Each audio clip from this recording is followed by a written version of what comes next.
or more like east facing, right? Because it's here, like you said, to your point. It's you Absolutely. It's can't busy. put the toothpaste back in the tube. It's kind of like already out. It's out. Um, but I do appreciate the you discussing this challenge because I know when I had the other educator that I had, Dr. Sagi, on the show, and we asked I asked him about the challenge. He mentioned COVID, right? How COVID during the COVID years, it's like, oh my goodness, this is so novel. What do we do? And they were kind of like learning or building, how to say, flying a plane as it was being built. So it's the same thing here, right? We can't be ostriches and bury our head in the sand or pretend like, oh no, ChatGPT is not, it's nothing. No, it is something. But to your point, it's like, okay, how do you as educators, right? How do you work with that, right?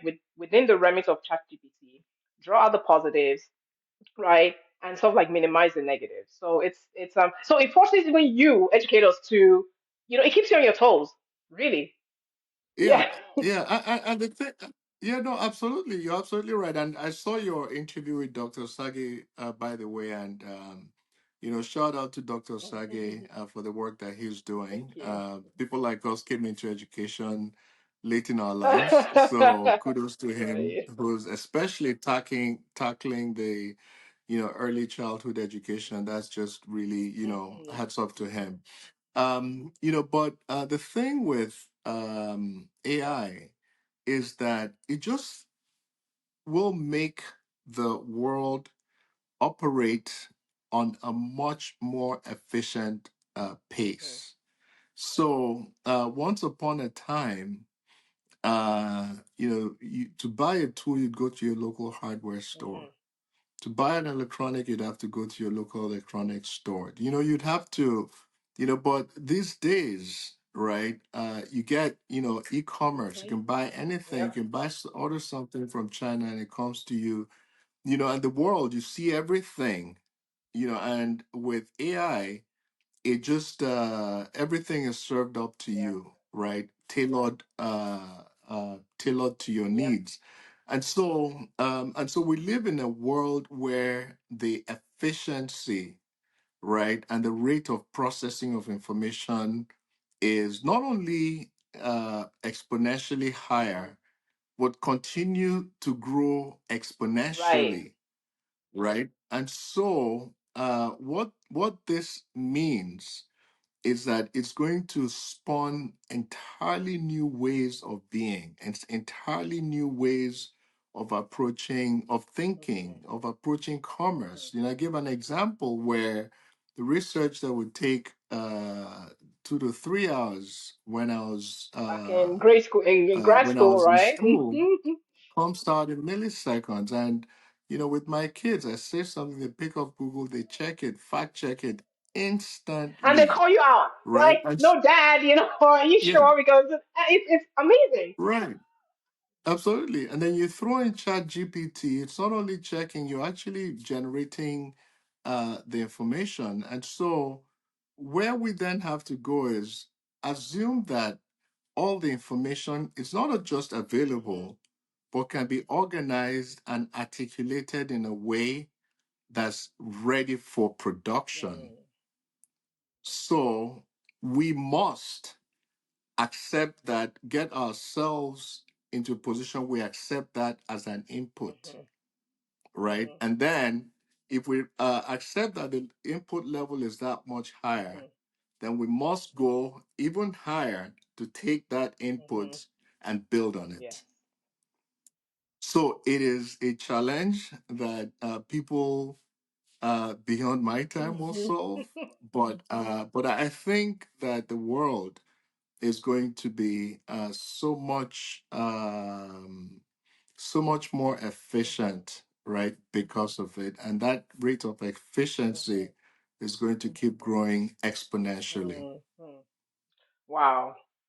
Yeah, although there's some people who think chat or AI is here to, yes, it's a disruptor, right? I mean, it's disrupting, is like, but people are, because I mean, people have been laid off. So I digress a bit now. People have been laid off, especially maybe in the tech. Yeah, Yeah, yeah, laid off because of due to AI, or their jobs have been taken away and all that. So there's that camp, right? There's the one camp where they're like, oh my goodness, what do we do? And then there's the other camp where, to your point, they're like, no, this is gonna greatly enhance the way I do my job. This is gonna, this is fantastic.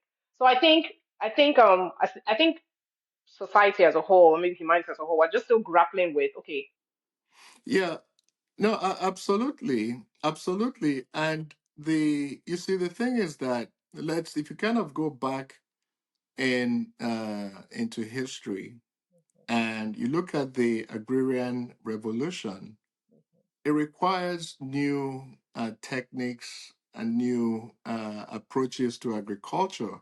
Mhm, And then you look at the industrial revolution, it required new approaches, right?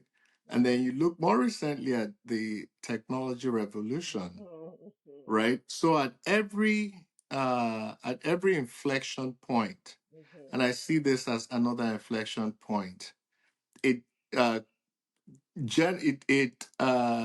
it spawns off a high degree of obsolescence, mhm, mhm. right? And also obsolescence, even in terms of skills as well. Yeah. And so the people who get left behind are the people who are not able to update their skills, Mhm, right? So that they can thrive in the new era, or they can thrive in the new dispensation. mhm, It's the people that get left behind. And so this is no different, right? mhm, This is no different. This is another inflection point. mhm, And so the people that should be worried, right, are the people who are not in a position to upskill themselves so that they can thrive in this new world. They mhm, will be left behind, as people in history have been left mhm. behind at the inflection points created by the successive revolutions For each of back in those, right? history. Right, for each Absolutely. of those. It's interesting. I can literally have we can talk about this all day, right? It's true. It's true. And most of them speaking about it with a tech entrepreneur. I can be here all day and just chatting about it. So, but thank you for highlighting that major challenge. So the rewards, as well as the challenges you're facing, and how the you are navigating, or you guys in the education sector are navigating. This, what you call, the inflection point. This is an inflection point now. Here, yeah. Okay. So to wrap up in 2 minutes or less, as a parent, right? So you're fortunate enough to be a parent, and you have college age kids, and you are now also an educator, an adjunct professor. What advice will you have for parents about their children, and also for college age children? Because it just seems like a lot is inundating us. I mean, we talk about AI now, right? There's social media, there's all of these things inundating us from all angles. So what advice would you have for us? Yeah, I think the one advice, and I do want to go back to part of what Dr. Osage had to share with you, right? It's that you must stay involved. You have to know what your young adult is doing, and different parents will have different approaches, right? But you must create the space where your child can trust you with information that's not only good but also Mhm, bad, mhm, right? Because the pressures, the societal pressures that they are faced with in today's information world is significantly higher than the pressures that we faced, and so yeah, so you must know what they're doing, and so you have to stay involved, right? And so this is the advice that I would give to parents. And then for the kids, it's just try to figure out what is enough information that you have to consume, what is important to expose yourself to, and what should you just kind of not take seriously, right? And every single child has to make that determination themselves, Some people are going to take their Instagram feeds or their TikTok feeds extremely seriously, and some less so, right? But I think that every single one of these social media platforms, which consumes an inordinate amount of their time, right? There should be limits placed, right? And so that every child has to, when my kids, were in their junior to and up until they got into Mm-hmm. college, we actually had a total media ban from Monday morning until Friday night. Anything with a screen, they were not allowed to interact Mm, with. okay. And so I think that helped create those guardrails. And so when they became exposed, they had the freedom to interact with skill. Of course, at the weekends when they could interact, they tended to Right. optimize because that time Right. was limited, right? And so then that gave them a foundational discipline that they carried on into their college years. And so, knocking wood here, we in general seem to have struck what arguably could be a Okay. good balance. But again, we're striving to maintain that balance every Okay. single day. Okay. But I think that's what it is. I think it's just us just being present, basically, in our children's lives. Yeah. Mr. Okey Okuzu, thank you so much for your time on the show, for sharing with us, the fact that you're now in the education system, imparting your wisdom, your knowledge to the students. So you're not a career,